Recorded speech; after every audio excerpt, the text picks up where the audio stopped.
Today I'll be teaching you guys how you guys can fix any bug on your iPhone. So it's pretty simple. So most of the time, like some kind of, setting causes the problem. So open your iPhone setting, and from inside iPhone setting, make sure you turn on airplane mode. Once you turn on airplane mode, make sure to turn it off. By doing this, most of your settings will be resetted, so it should be fixed. And if it's still not fixed, then let's say you're facing a specific problem only on this app called Threads. You're not facing any problem on any other app, just on Threads. In that case, you need to delete your app, which means remove the app from your phone and reinstall it again.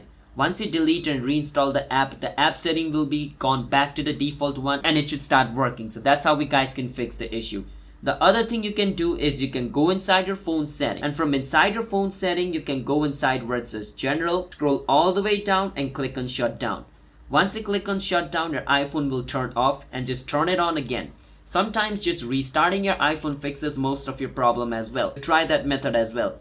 If it's still not fixed, then you need to click on where it says transfer or reset iPhone and click on where it says reset. Once you click on reset, just click on reset all set. Once you do that, all of the setting of your device will be resetted and your iPhone's problem should be fixed. These are the things you can do to fix any bug on your iPhone. So if you guys found our video helpful, then hit the subscribe to our channel, how to guide for future videos related with iPhones just like this. I will see you guys in my next video. Bye bye until then, and have a nice day.